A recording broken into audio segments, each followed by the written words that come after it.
জাফর সাহেব, আপনার কথাই সত্য। আলীরে যখন আমি প্রথম রিক্সা চালাতে দেখি, তখন আলী রিক্সার মধ্যে আমি 5 লাখ টাকার ব্যাগ রাখা চলে গেছিলাম। আলী আমারে খুঁজা বাড়ি করে সেই টাকা ফেরত দিছে। তারপর আমি মুগ্ধ হইয়া আলীর আমার বাড়িতে নিয়ে যাই।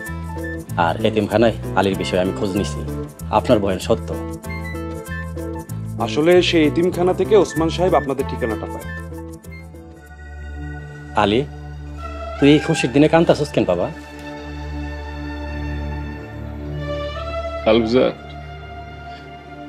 মামার লোকে দেয়াটা না হইলে ভালো হইতো।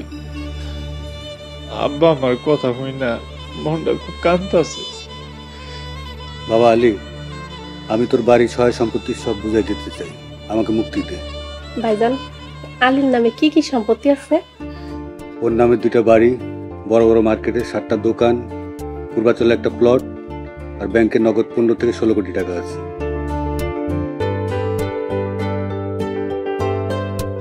আলী, বাড়ি চল, তোর সম্পত্তি বুঝে নে।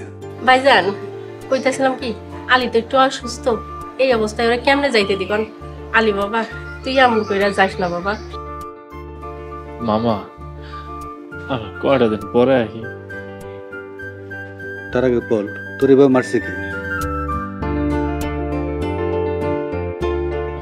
ওইসব বাদ দেন মামা, আমি ও ঘরে আল্লাহর রাস্তায় মাফ করে দিছি।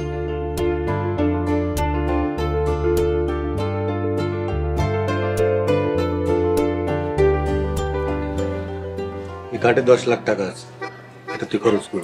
ধর, আর আমার গাড়িটা রেখে যাচ্ছি ড্রাইভার সহ, আমি চলে যাওয়ার পরে গাড়িটা তুই ব্যবহার করিস। মামা, এই কার্ডটা রাখলাম, আমার গাড়ি লাগবে না।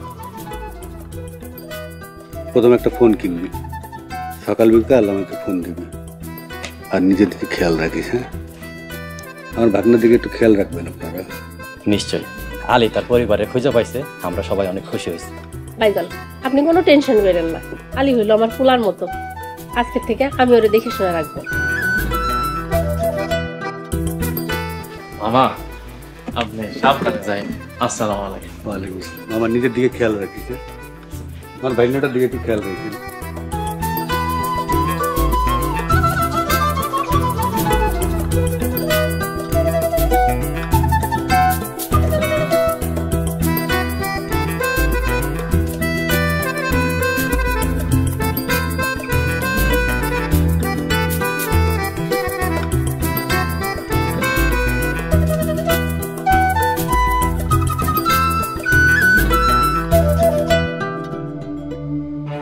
মা, আলীর সম্পত্তির ব্যাপারে যে বর্ণনা শুনলাম, আলী কমসে কম 50 কোটি টাকার সম্পত্তির মালিক।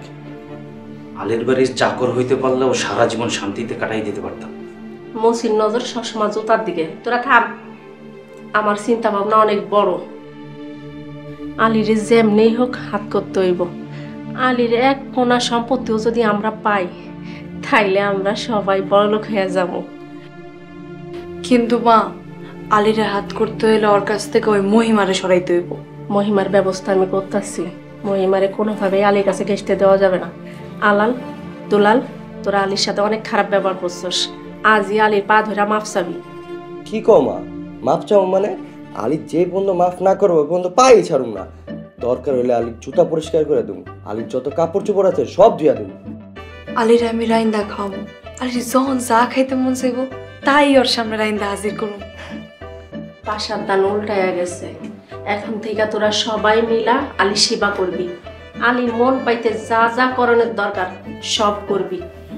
আলী এখন কোটি টাকার সম্পদের মালিক। আলীর মন পাইতে সব কিছু করুম। এতদিন আলী ছিল আমগো বাড়ির চাকর, এখন আমরা হমু আলীর চাকর।